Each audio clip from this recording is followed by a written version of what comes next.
Why are asparagus stalks never lonely? Why? Because they come in bunches. They do come in bunches. Hungry Squared, bringing you the best food talk anywhere. Welcome to the Hungry Squared podcast, where the brain and belly meet. I'm Sharon from the Wasatch Cooking Guide. And I'm Winter from theredparty.com. This week, we are talking about something super controversial. MayoChup. Fry sauce. Or MayoChup. Let's talk about it. Hungry Squared, yeah, Hungry Squared. Sharon, hello. Hi. From afar? Yes, this is our first from afar episode. It is a little bit far away. Even though we saw each other a whole ton this week, we didn't actually sit down and record a podcast episode until now. Yeah. So, and now we're doing it over Skype. Yeah. And it's really fun. Yeah, it's different. Yes. It's different. It's fine. So, we were at the Everything Food Conference this week. And so we did spend probably 4 days hanging out with each other and a bunch of awesome other bloggers and social media people. And it was a lot of fun. So what did you eat this week, considering that we went to a food conference? I ate a lot of really good food this week. Some of my favorite was from a locally catered, well, it was from a restaurant that is local to Salt Lake City, and they catered our dinner one night. And we had lots of good things, but one of my favorite things was the vegetable mole. This is from Red Iguana Mexican restaurant in Salt Lake City. It was so good. It was really good. I've never had their vegetable mole before. Me neither. And so that was new for me. They've got about almost 20-ish different types of moles at their restaurant. And I have not gone through each one. And so the vegetable mole was new to me, and I really loved it. It was really good. If you've never been to the Red Iguana in Salt Lake City, it's worth a visit. It is. The vegetable mole was green. The mole sauce was green. Mm-hmm. And the veggies in it were potatoes, zucchini, onion, peppers. Those were the ones that I recognized. I think there were a few more, though. It was so good. They always had to have an option for, the vegetarians or the vegans in the group. And so that was a great option, and it was so good. And it was probably the one that went quickest because everybody wanted to try it. Yeah, it was delicious. What did you eat this week? Well, once again, you ate this as well because we were in the same, we attended a similar demonstration where we met she was a Top Chef contestant. Her name is Katie. And I think how she pronounces her last name is Weiner. Mm-hmm. Is that? And she goes at Salt Lake City SLC Pop, excuse me. And so she did this presentation for Analon, and it was pretty cool what she taught us in 45 minutes. My mind was blown. So the thing that I absolutely died for was this dessert she made us. And the thing that was just crazy talk to me was that she taught us how to make loads and loads of browned butter. Yes. Brown butter crusties. I don't know. I'm not sure how to brown butter crumbles. Yeah. Because when you brown butter, when you brown butter, you're just putting some butter over heat, and then the protein, the milk solids start to cook and start getting brown. And those are the little brown edges. Little crumbles that you see on the edge of the butter. Mm-hmm. And those are yummy. They are dang yummy. But she taught us how to do it. And she credited Mamufoku. So that was nice of her to do that. But she just basically used powdered milk and butter, and it was crazy. That was all it was. And it looked like this kind of eggs. Wouldn't you say it was it looked like eggs, scrambled eggs? A bunch of, scrambled eggs. It had the consistency of wet sand. Mm-hmm. And the important thing to remember is that you can make browned butter just with a stick of butter or a partial stick of butter. Oh, yeah. But you only get a little bit. Yeah, it's not. And so she wanted to make a lot of browned butter. And so she took a stick of butter and melted it with a bunch, like a cup or half a cup. Yeah, I can't remember the ratio. Non-fat dried milk. Yeah. And so that was the key. It was really, because the powdered milk is basically the milk proteins, just that's all it is. Mm-hmm. And so having that combination, it just, she had like probably a cup by the time she was done. And I was like, you don't get that much when you just do it with butter. So no, you don't. and it was really delicious. It was really delicious. And she put it over, she also had previously made, because it would have taken quite a long time to do it right then and there. But so she made this Italian cream, zabaglione. It's an Italian dessert. It's made with egg yolk, sugar, and some sort of sweet wine. I think she said she used Marsala, or I think you can also use Moscato. Is that right, Sharon? Moscato? Yeah, she used Moscato. Did she use Moscato? Okay, so and then she had put it into the fridge like a couple days before, and it was ready to go. But it was such a pretty dessert. And then the brown butter crumbly things that she put on top was like, this is awesome. And I'm excited because I'm going to try this out, but she suggested making a pie crust out of these brown butter crumbles. And I was like, let's talk about decadent here. That's going to be decadent. It is. So, yes, it was really pretty. It was like just almost like a vanilla custard. It was just delicious. More flavorful. Oh, yeah. More buttery tasting with those pretty golden brown crumbles on top. It was really yummy. Yeah, it just hit the spot. It was awesome. And once again, it was such a 45-minute class, such a like rich and enlightening class. I just learned so much, and she was just such a good teacher. So if you want to check her out, she's at SLC Pop, and she will do pop-up restaurants here and there, and we're gonna have her on the podcast because she likes to make things fancy, but she's like, it's not hard. So we're gonna have her on the podcast sometime. So I'm excited. Yeah.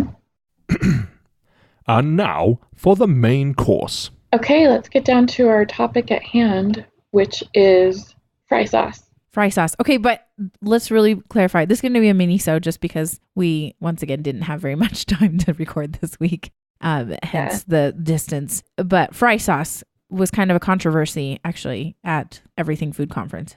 Yeah, there was some people that call it something else. There were some people we met, actually, and one particular friend of ours will be really gratified to know that we met quite a few food bloggers who did not care for fry sauce. Oh, who? Was it Lisa that you were talking? Lisa and Anna Marie. Okay. They both didn't care for fry sauce. Okay. Or at least Lisa had really strong feelings about it. I know people do. But Anna Marie agreed. So I think I was the only one in our bunch that was pro fry sauce.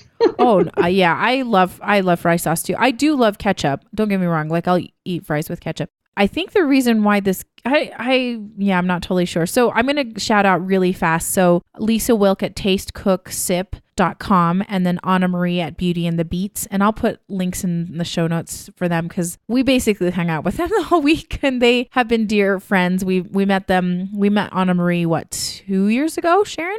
Mm-hmm. And then we met Lisa last year at Everything Food Conference, and it was a ton of fun. They are just a hoot. They're both from the Orlando area, so they talk about Orlando goings on and food. And so if you happen to be out there, they're a great resource, like a super great resource. But yeah, we sat there for 2 hours and talked about fry sauce, Sharon. We did. And I was like, have you guys heard of MayoChup? And they're like, what? And then Sharon brought up, it's basically fry sauce. Have you heard of fry sauce yet? As you've been here in Utah.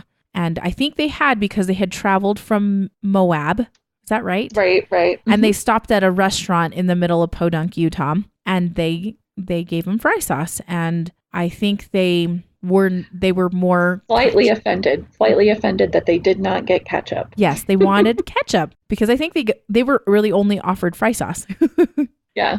So we kind of got into it, like I said, talked about it for a couple of hours, and it's been an ongoing theme throughout this week. And so if you do not know, I'm going to tell you a little bit about what's going on. So Heinz came out. So Heinz, for example, we know them very well for tomato ketchup, right? We talked about them in the our condiments episode long time ago. And They came out with a new product called MayoChup. So it's a combination of mayonnaise and ketchup.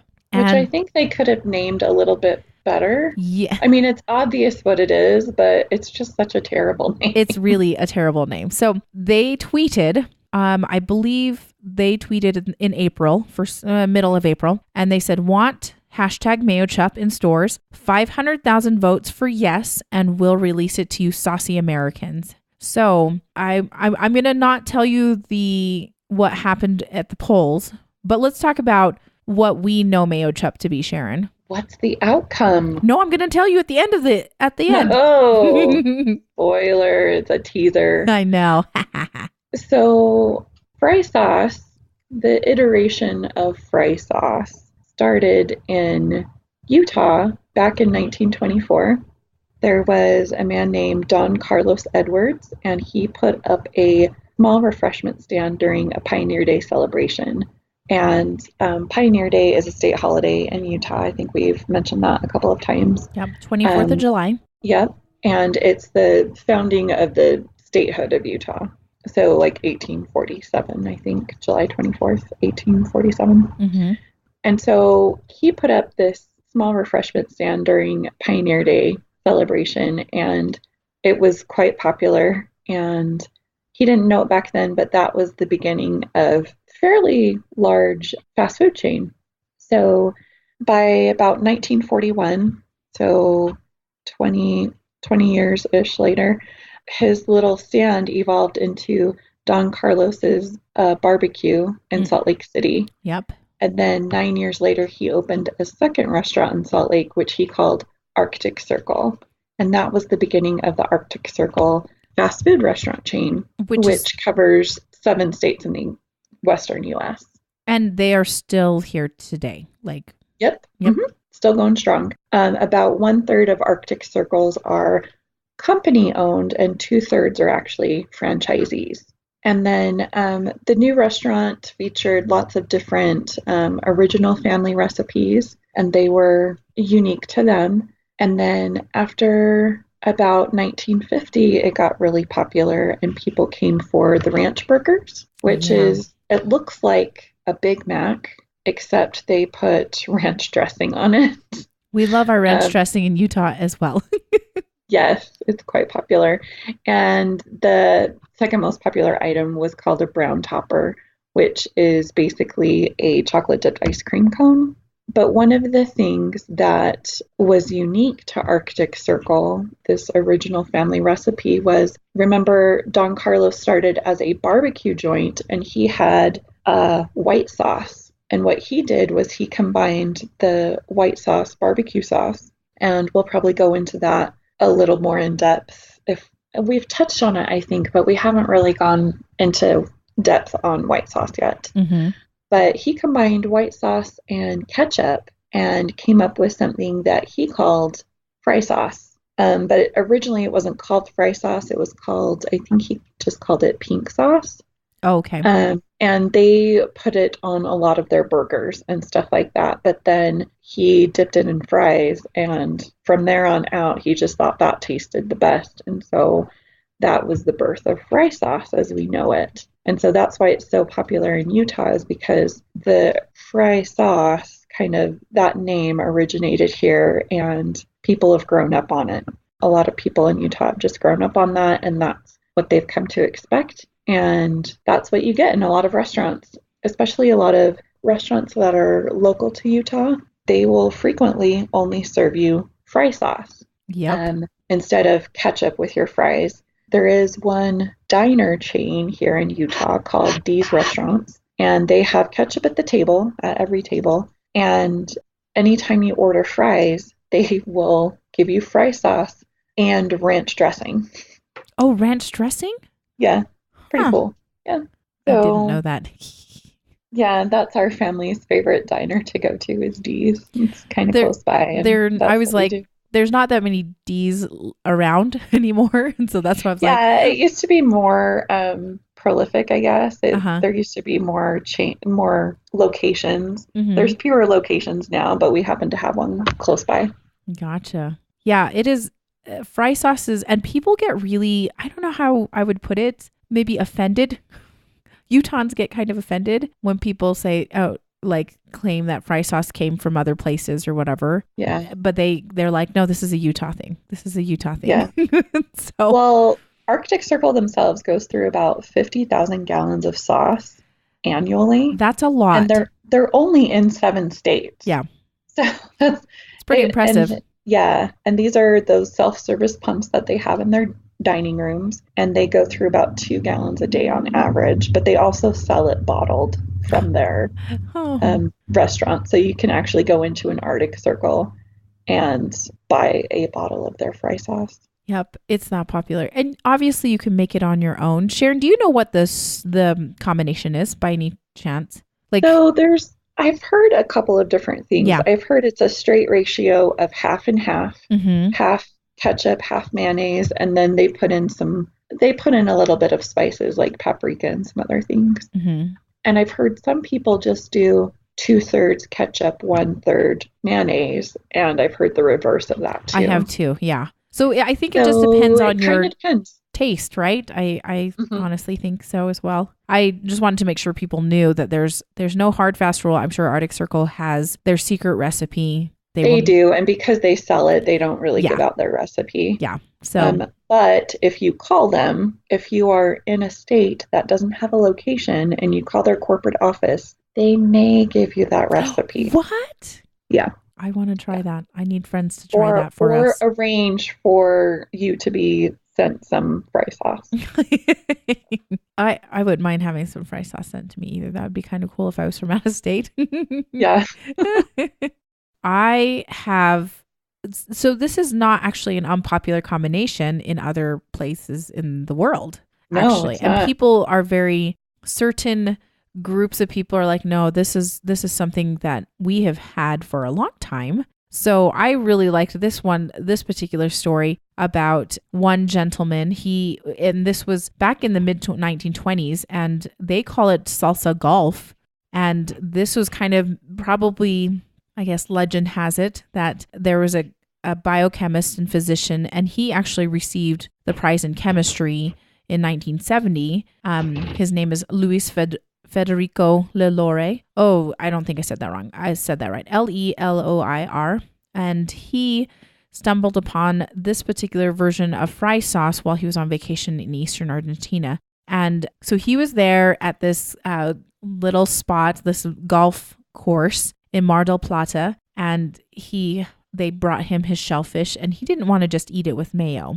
So his waiter's like, I'll just bring out a bunch of ingredients so that you can just mix up whatever you want to. And so I love the fact that he's a chemist. And he just started mixing stuff together, and he ended up making some sort of version of fry sauce, or he ended up calling it salsa golf. Because Wait, so were they serving shellfish just with mayo? With mayo, yes. Ew, Well, that seems gross. Well, but that's probably a different taste. Do you know what I'm saying? It's like a different taste. There's some fattiness. Like shellfish, we dip it straight into butter, like clarified butter, right? So Yeah, I guess so. kind of- That just sounds gross. yeah, it's Sorry. not super, super appealing to me, but that is not what I grew up eating. So, but because he created this little version of mayonnaise and ketchup, which they had brought out, that's when it kind of got created. So then other things started to kind of pop up after that. In Colombia, you'll have salsa rosado, and that goes with it found its way onto, hamburgers, fries, deli meats, and chips and such. Costa Rica, they had their own take on it, but they used it in coleslaw and salada del repollo. And then, so it just ended like people like tweaking things, right? Like it's mixing sauces together. So heck, even in Germany, they have something, and Iceland. So in Germany, it's called, they would put it with fries, and it's pommes rot-weiss. I'm not totally sure if I said that right. I'm so sorry, the German speakers out there. And then they also have a fry sauce in Iceland as well. And I'm not even, Cocktailsauce was cooked. It's basically cocktail sauce, I think is how it translates. Okay. And in Iceland. And then same thing in the UK, they have a Marie Rose sauce. We've also heard of pink sauce was one version that I heard of earlier. And I had not, that was one thing I never really put two and two together, was pink sauce, because it really is just pink in color. It's a lovely little pink color. And then it is usually the basis for, that's basically what Thousand Island dressing is a start of, right? Ketchup and mayo, and then you add some sort of relish or pickle or something like that into it. Right. So, yeah, there's kind of people that's one thing I've realized is that people like to mix stuff together, and they're going to just try it. But apparently we Utahns are extremely, protective of our right to fry sauce and Yes. the origins of fry sauce. So Yep. There's lots of different iterations too. My favorite is barbecue and mayo. yes, I do I like like that. that one. Yeah. And I have had it before where I used ranch dressing and the ketchup with a little bit of like Cholula or hot sauce For a little added. spice. Nice. Yeah, that was yummy. Okay. Yeah, you can do all sorts of things with it but it just makes it a little bit of a creamier version of a ketchup, I think. And whatever else you put in there, I guess, right? When all is said and done, Sharon, the results of the poll on Twitter from Heinz For MayoChup. for MayoChup was 55% said pass the Heinz MayoChup.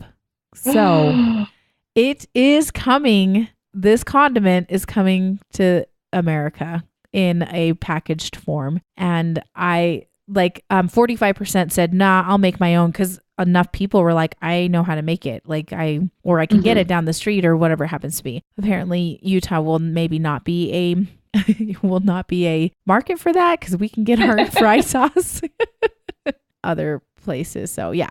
If you get a chance, you should go onto Twitter and check out all of the things that people have said in response to this. And it is pretty funny. There are a lot of people that are very protective. They're like, no, this has been out there. And plenty of it has come from Utah. But, and then of course there's a good chunk of the Latin American countries that also have words to say. 'Cause they're like, nope, this is salsa golf, or this is salsa rosado, or whatever happens to be that they're familiar with. So, but yeah, that was a super fun topic, because I was like, people are very opinionated about their condiments, which is hilarious to me. Yeah. Have you guys ever had fry sauce before? Let us know. Let us know if you find some MayoChup. Yeah, in your state, and then let us know how it tastes, because I don't. Yeah, because everybody's got a different spice ratio. Yeah. And kind of a different mayo ketchup ratio. Yeah. So it might be good. Who knows? I don't know. Anyway.